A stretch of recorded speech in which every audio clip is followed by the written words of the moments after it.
welcome back to Sydney and Starlet. And if you're new here, welcome, enjoy the videos. So today me and Sydney are going to be reading Disney's Atlantis, The Lost Empire. So let's start. Can you say Atlantis? Yet. Yet.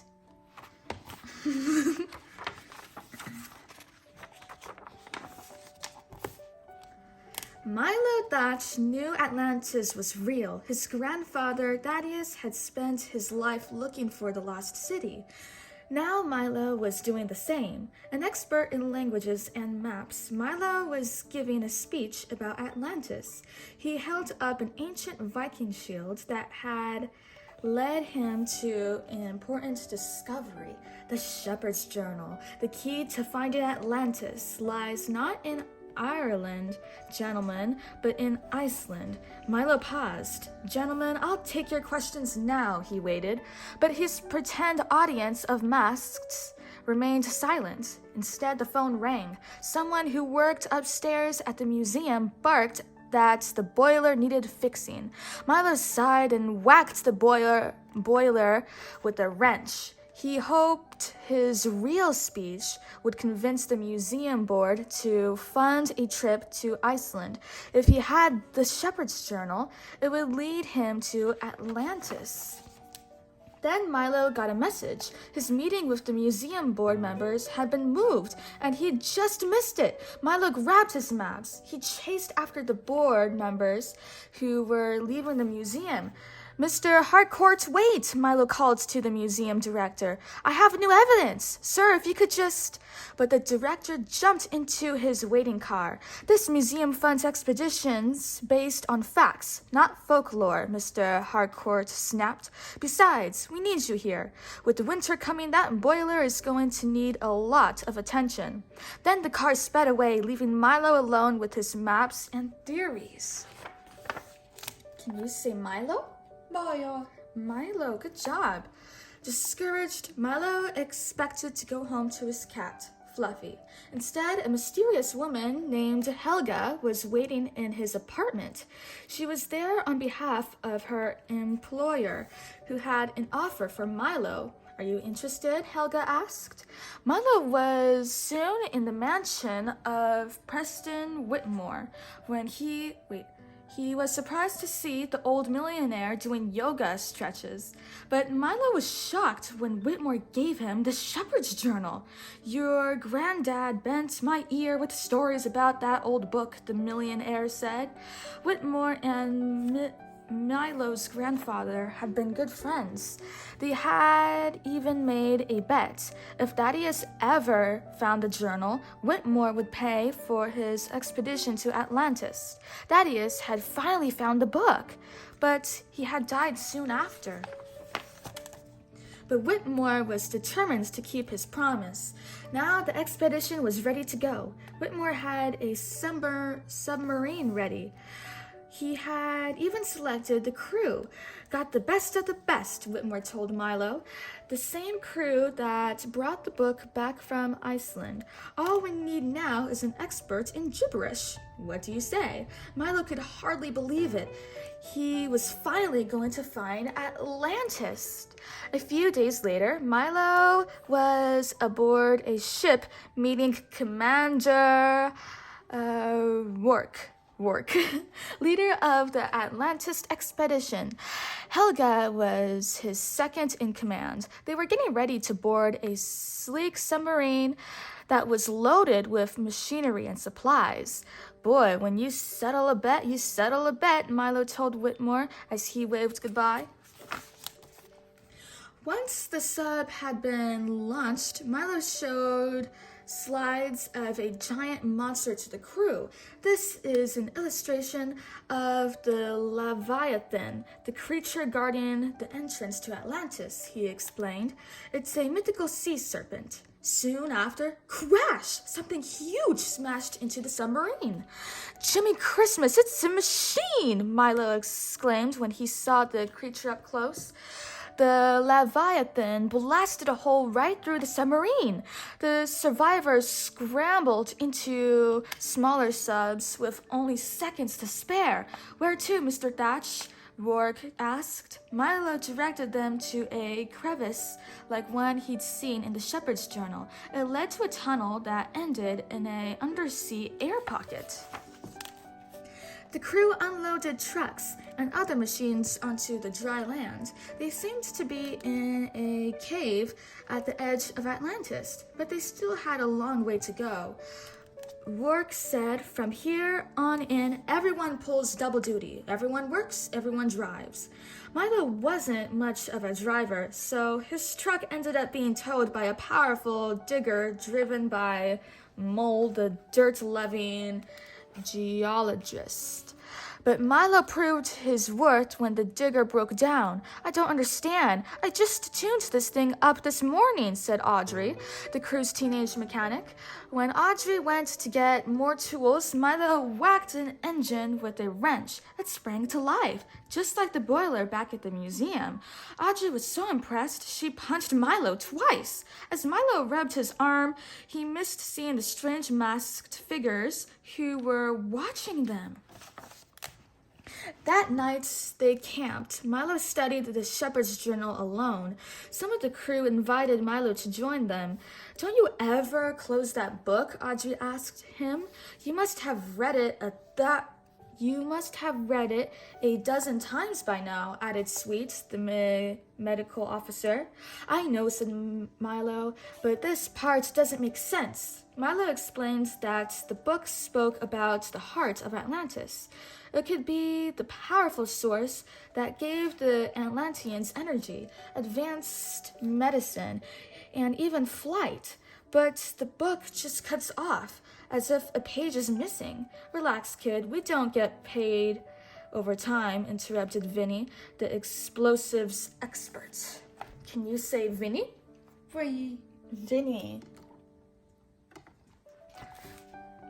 Soon the crew went to sleep. But when Milo woke up in the middle of the night, his light also woke up some fireflies.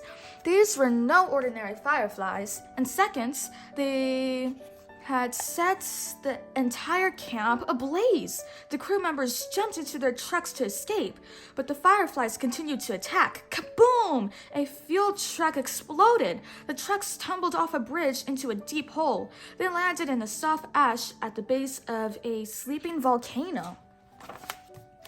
Milo was separated from the others. When he opened his eyes, he saw the masked warriors staring at him. He tried to sit up, but winced and clutched his shoulder. One of the warriors lifted her mask, revealing a woman's face. She took a crystal from around her neck and put it on his wound. And instantly, Milo was healed. Suddenly, trucks rumbled toward them. The warriors fled. The other crew members had decided they couldn't go back the way they came, so Mole used the digger to plow through the wall of the cave. Milo was waiting on the other side, staring at the lost city of Atlantis. Soon the masked warriors jumped out and surrounded them. "Holy cats! Who are these guys?" Rourke gasped. "They gotta be Atlanteans," Milo said. "That's impossible," cried Helga. But the Atlanteans were real. The warrior who had healed Milo took off her mask. Milo tried to speak to her in Atlantean, but amazingly, the Atlanteans spoke English and many other languages too. The woman, Princess Kida, gestured to the magnificent city behind her. "Welcome to the city of Atlantis. Come, you must speak with my father." The crew climbed into their trucks and followed the warriors. Milo babbled excitedly as they crossed the bridge leading to the city. He and his grandfather weren't crazy. Atlantis was real, and Milo was on his way there. Helga turned to Rourke and quietly said, "Commander, there weren't supposed to be any people down here. This changes everything." Rourke's already stern face hardened. "This changes nothing." Princess Kida took Milo Rourke and Helga to her father. In the throne room, Kida argued with the ancient king. Milo struggled to translate their rapid speech. You know the law, no outsiders may see the city and live, the old king declared. Father, these people may be able to help us, Kida said. The proud king stiffened. We do not need their help. Eventually, the king agreed to let them spend one night. After the crew members had left, Kida helped her tired father into bed. Your heart has softened, Kida. 1,000 years ago, you would have slain them on sight. 1,000 years ago, the streets were lit and our people did not have to scavenge for food at the edge of a crumbling city, Kida sighed. If these outsiders can unlock the streets of our past, perhaps you can save our future. The king shook his head. You will understand when you take the throne. All Kida knew was that something had to change or Atlantis would die. Later, Milo, Rourke, and Helga spoke to the rest of the crew. Kida seems to like us, but the king, I think he's hiding something, Milo said. Someone needs to talk to that girl, Helga added. Rourke agreed. Thanks for volunteering, Thatch. Milo went to meet with the princess again. The two were full of questions for each other. Kida brought Milo to a quiet spot, where they could talk. How did Atlantis get down here? Milo asked. Kida remembered the fall of Atlantis. The sky had gone dark, and a bright star had called her mother to it. I never saw her again, Kida finished. If Kida remembered that, Milo realized If Kida remembered that, Milo realized then she was thousands of years old. But even more shocking was the fact that none of the Atlanteans could read. That's why Kida needed Milo's help. She showed Milo a giant stone fish. It was a vehicle, but Kida couldn't read the instructions to make it work. Together, they were able to make it fly until it crashed. So Kida showed Milo the rest of the city on foot. Milo was amazed. You know, Kida, the most we ever hoped to find was some crumbled buildings, maybe some broken pottery. Instead, we find a living, thriving city. Kida shook her head sadly. Our culture is dying. To explain, she led Milo to a deep pool. They dived in and swam to underwater ruins painted with scenes of ancient Atlantean history. Using the light from Kidia's small crystal, they saw a picture of a giant crystal. When they reached the surface, Milo gasped, "The heart of Atlantis!" The giant crystal was the heart of Atlantis and the power source that the journal had referred to. Kida and all the Atlanteans wore a piece of the original crystal. It was keeping Atlantis and its people alive. Then where is it now? Kida wondered. Someone else wanted to know the same thing. When Milo and Kida emerged from the pool, Rourke and the crew met them. Rourke pulled his missing journal page from his boot. The crew quickly captured Kida. Milo suddenly knew the truth. This isn't just another treasure hunt for you. And you're after the crystal. Milo felt sick. If Rourke took the crystal, Atlantis would die. But the crew didn't care. They had come a very long and dangerous way, and they wanted their treasure. With Kida held hostage, Milo was forced to translate the page, but it made no sense. The heart of Atlantis lies in the eyes of her king, he read. Rourke's troops blasted into the king's chamber. They grabbed the king. Rourke shook his fist at the old man. How about it, chief? Where's the crystal chamber? You will destroy yourselves, the king warned. Rourke sat down on the throne. Then he smiled. He could see a light shining in the pool. It was a group of rocks forming a symbol, just like the one in the Shepherd's Journal. Rourke waded into the pool and stood on the rocks, which formed a platform.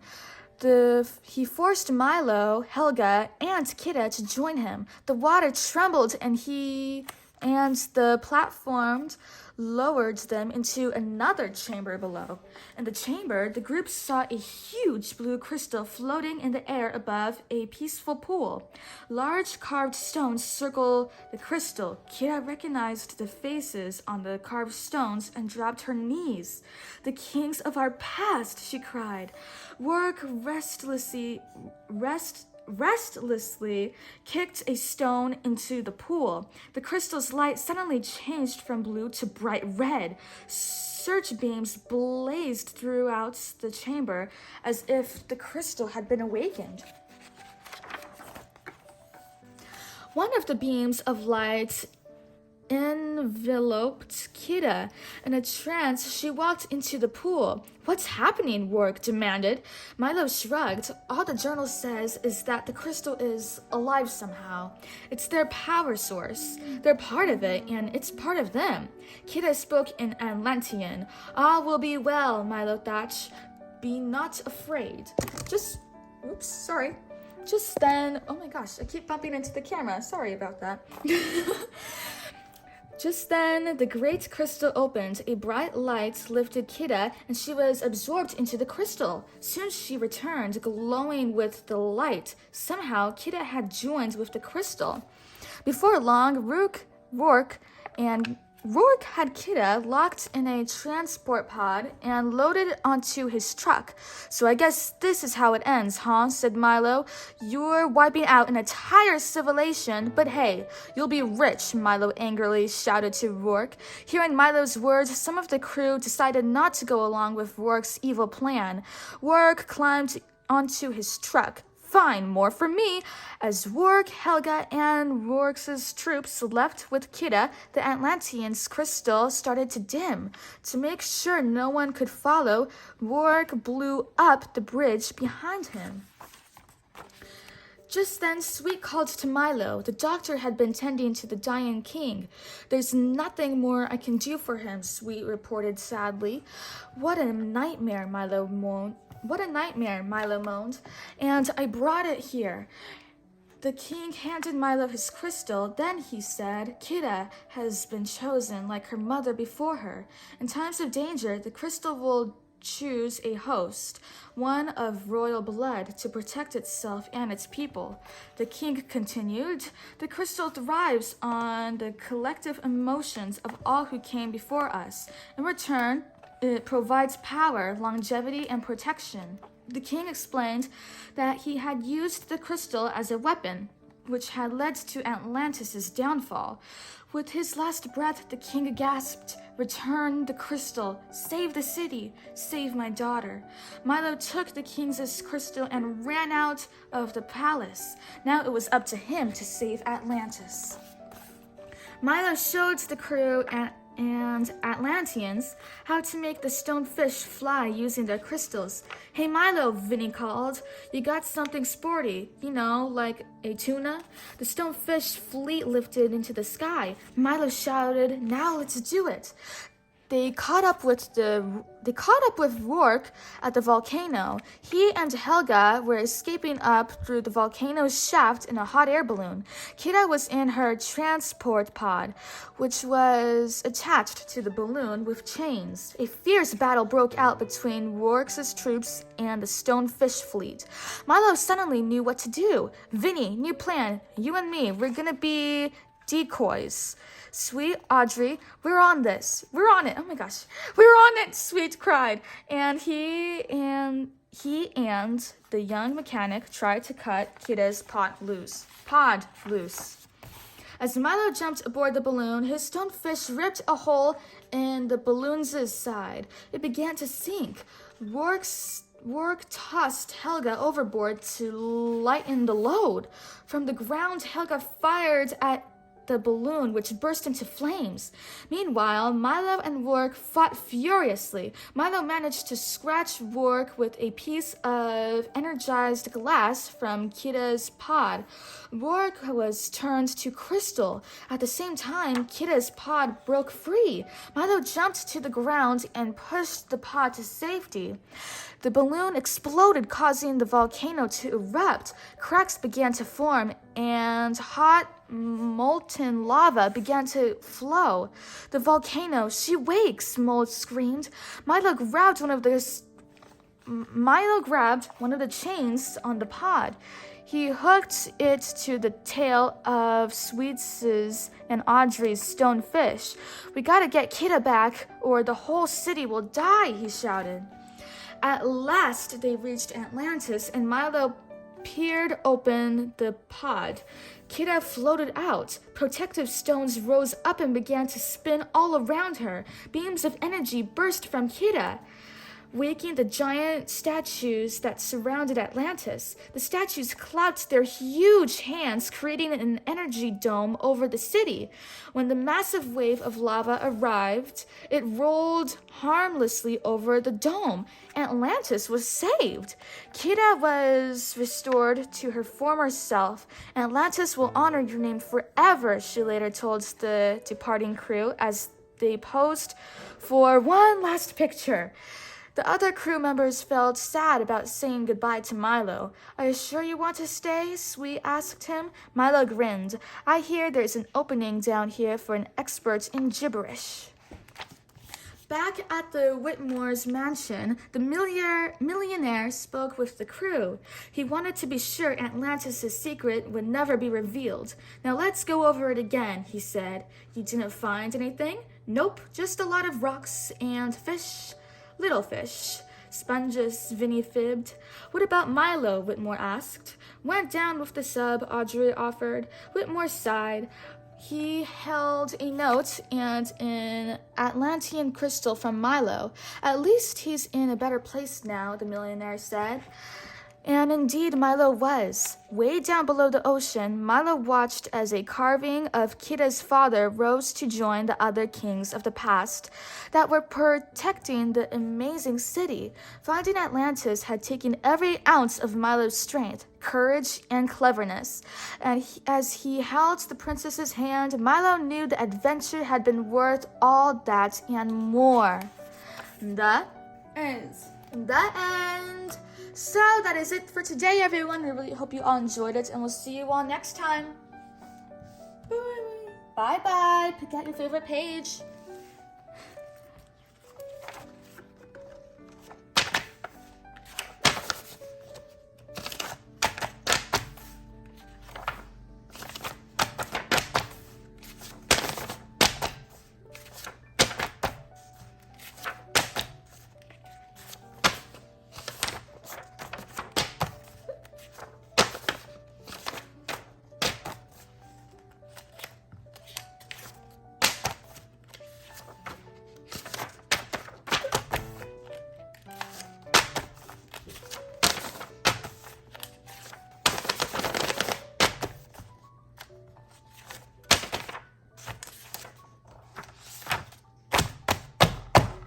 That's a very good page. Who's your favorite character? It. Etyet? That's Milo. Bye. Milo. Bye-bye.